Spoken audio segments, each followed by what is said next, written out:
Welcome to True Scary Stories. This is the place where we share real horror stories, paranormal experiences, and mysterious phenomena from around the world. Don't forget to hit like, share, and comment to let us know your thoughts, and make sure to subscribe and turn on the notification bell so you never miss a scary story. Story 1. The Baker Hotel looms large over the small town of Mineral Wells, Texas. Its once grand facade now crumbling, windows shattered, and corridors long abandoned. They say the hotel was once a beacon of luxury, a place where the rich and famous came to escape the world, to soak in the healing waters of the mineral springs. But those days are long gone, and what remains now is something much darker. You can feel it as soon as you step onto the grounds. The air is thick, heavy with a sense of foreboding. The wind howls through the empty halls, almost like it's whispering secrets from the past, secrets better left buried. They call her the Lady in White, and if you listen closely, you might hear her too. Legend has it she was a beautiful young woman, married but lonely, and fell into a passionate affair with the hotel's manager. For a while, their love burned bright, meetings in secret, stolen moments in the shadow of the towering hotel. But love, especially illicit love, never lasts. Soon the manager grew distant, his affections waned, and he broke things off, leaving her shattered. In her despair, she climbed to the 7th floor, dressed in white, and threw herself from the balcony, her life ending in a tragic fall. That should have been the end of her story, but it wasn't. People say she never really left. Even now, long after the hotel's doors have closed, people still report seeing her, a figure in white, drifting through the decaying corridors, her face a mask of sorrow. Some say she stands on the balcony staring out at the horizon as if waiting for someone who will never return. Others have heard the soft sound of weeping late at night, but when they follow the sound, there's no one there. They say the Lady in White isn't alone. Guests and ghost hunters who have dared to spend the night claim that the hotel itself seems alive, as if the very walls remember the sorrow and pain they've witnessed. Doors slam shut on their own. Lights flicker, though there's no electricity. Some visitors have felt icy fingers brush their skin or a breath on the back of their neck. But when they turn, there's nothing, just the silent, crumbling remains of the once grand Baker Hotel. One night, a paranormal investigator, someone who didn't believe in the stories, decided to spend the night alone on the 7th floor, in the room closest to the balcony where the Lady in White took her last breath. He set up his cameras and recording devices, confident he'd prove the stories were nothing more than urban legend. But as the night wore on, the atmosphere changed. The air grew colder, and a heavy sense of dread filled the room. Around 2 a.m., his cameras began to flicker, then went out completely. And then he saw her. Just a glimpse at first, a flash of white out of the corner of his eye.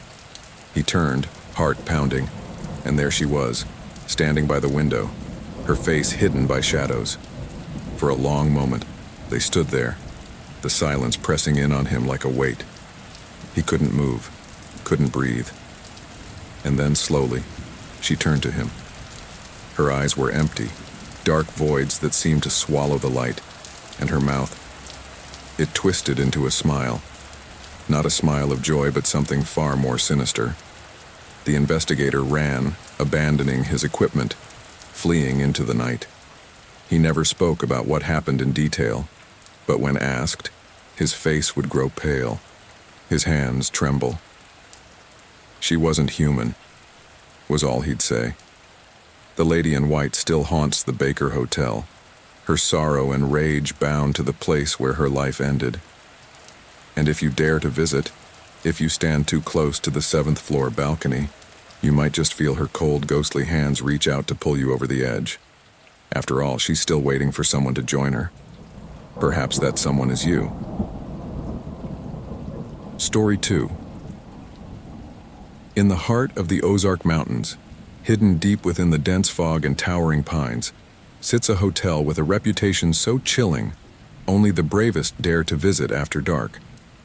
The Crescent Hotel, built in 1886, once stood as a grand symbol of luxury, but beneath its lavish chandeliers and marble floors, something much darker lurks, a history soaked in death and deception, a place where the line between the living and the dead is thin, where shadows whisper secrets and footsteps echo long after they should. It began when the hotel fell into the hands of a man named Norman Baker.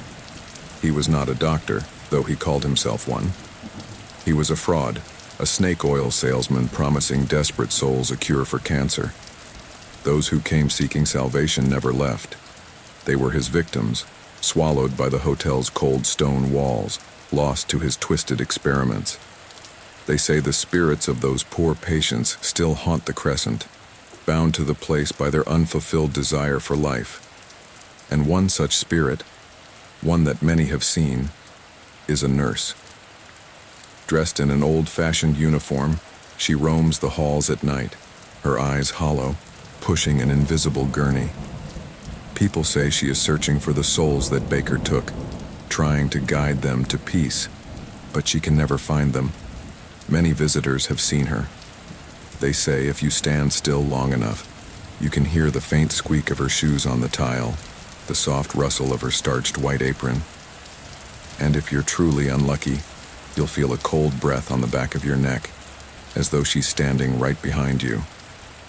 But when you turn, there's nothing. But she's not the only one. Room 218, the most haunted room in the entire hotel, is where the spirit of Michael lingers. Michael, an Irish stonemason, met a tragic end during the hotel's construction.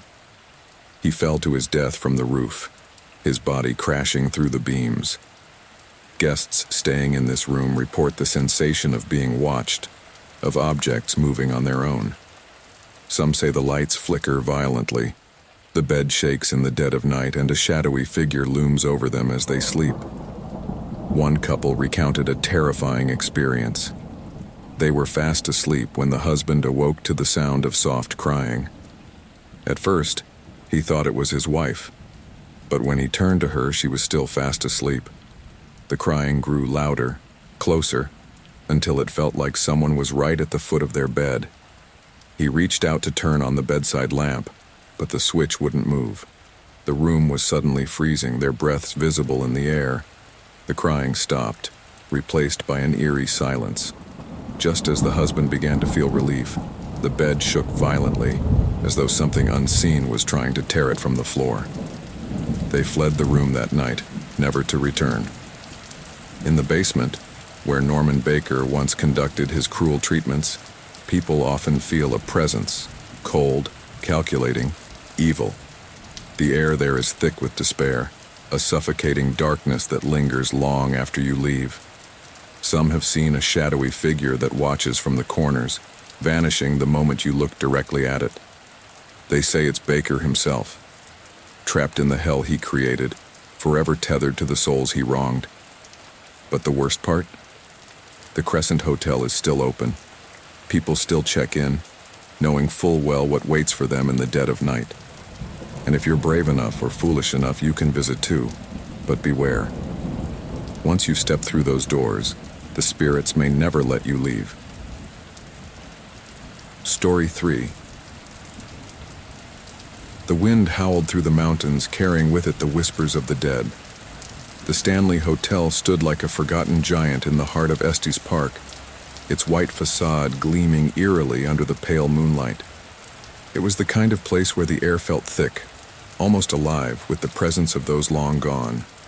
But not entirely gone. Never really gone. Stephen King had come here by accident.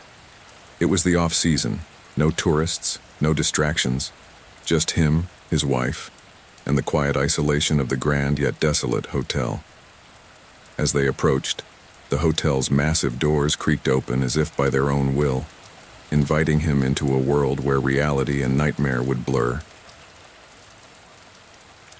Room 217.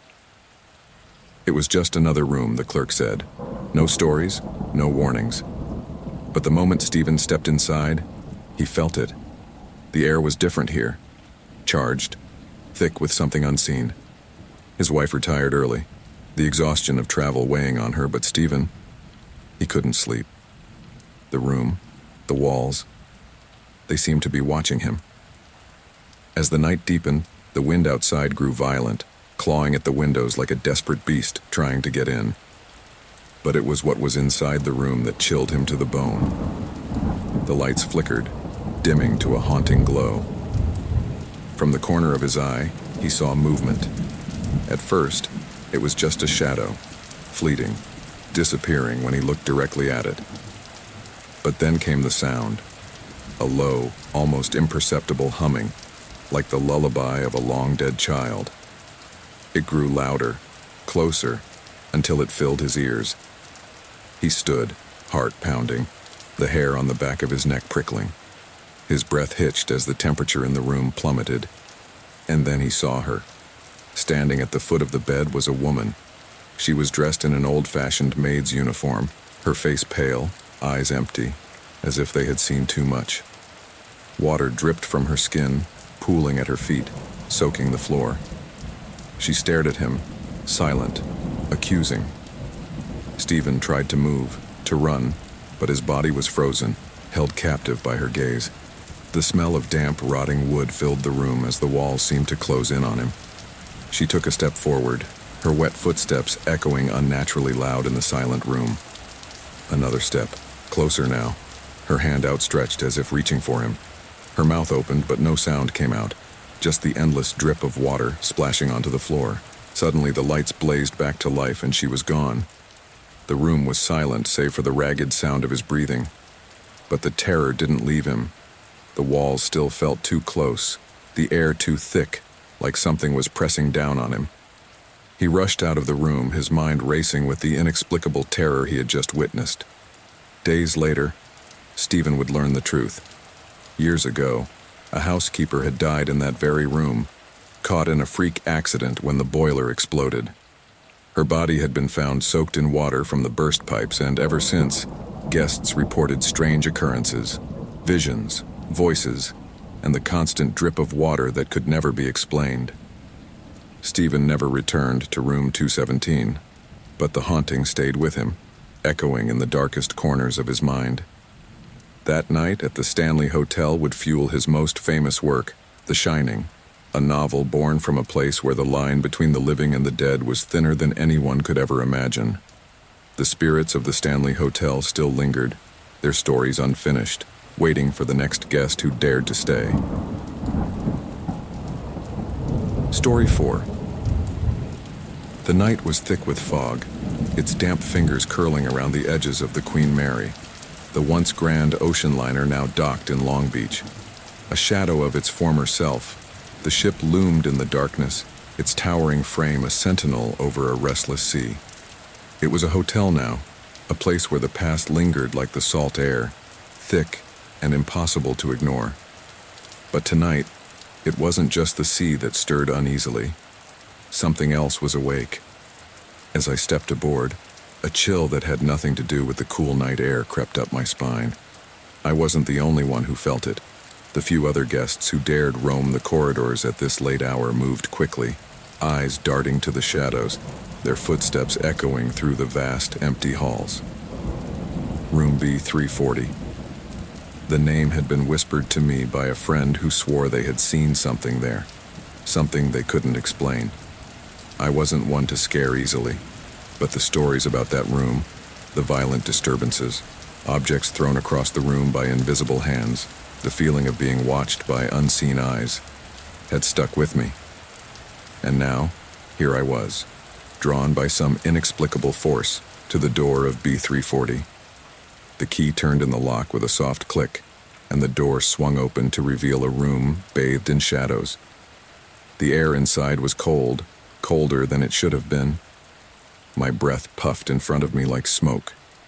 I flicked the light switch, but nothing happened. Of course, the light wouldn't work. I fumbled for my flashlight and clicked it on, casting a narrow beam that barely pierced the thick darkness. The room was small and plain, just a bed, a chair, and a window that faced the inky black sea. I stood there, listening. At first, it was silent, save for the distant hum of the ship.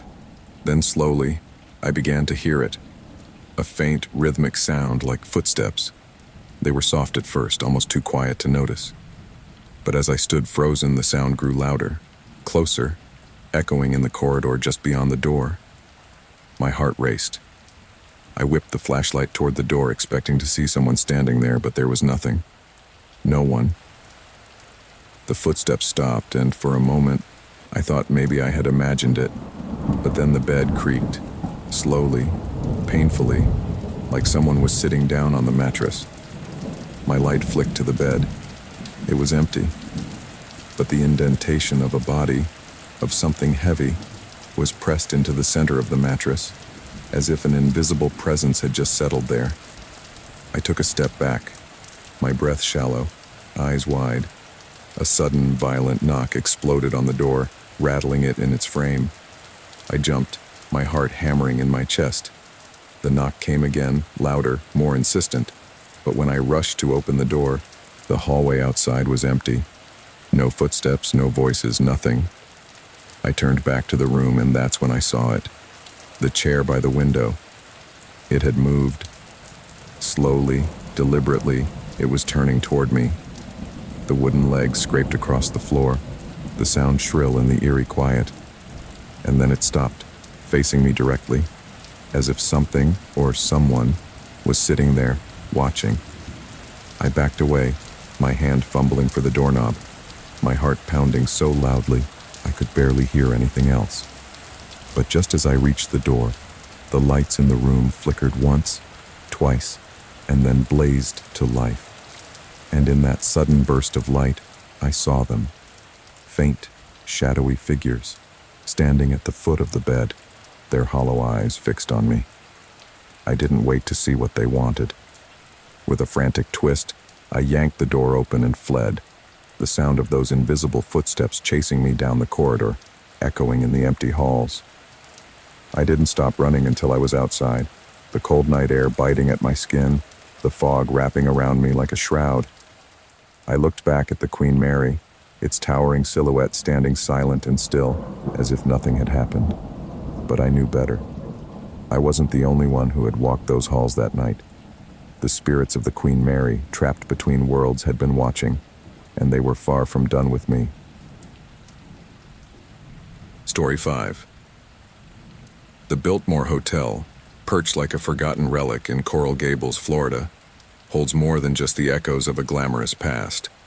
By day, its faded grandeur whispers of its golden years, but by night, something far darker stirs within its walls. Shadows seem to grow longer.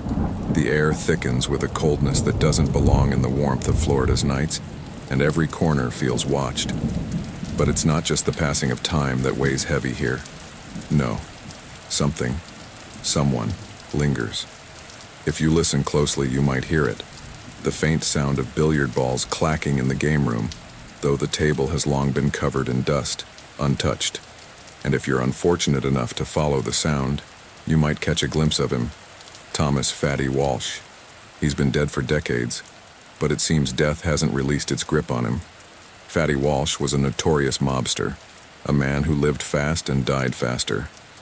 One fateful night in 1929, a gambling dispute erupted in a suite upstairs. Guns were drawn, the argument peaked, and in the blink of an eye, Walsh's lifeless body hit the floor, his blood seeping into the ornate carpets. That night, the Biltmore became more than just a hotel. It became a tomb. They say his spirit never left. Guests and staff alike have reported seeing a figure in a fine suit, lingering in the halls near the old game room. His heavy footsteps echo through empty corridors, and if you're brave enough to enter that room at the dead of night, you might hear his low chuckle, as if he's still watching the games, waiting for his next move. But it's not just his presence that sends chills down spines. It's the way he makes himself known. One evening, a young couple, staying in the very suite where Fatty was killed, reported hearing loud knocks on their door. 3 knocks, to be exact. The man, groggy from sleep, opened the door to find nothing but an empty hallway. Annoyed, he shut the door, dismissing it as a prank. But then, they heard it.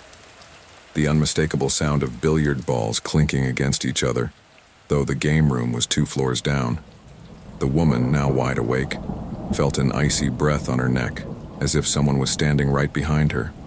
When she turned, there was no one, but the mirror on the wall, it had fogged up, and written in the condensation in jagged letters was a single word: leave.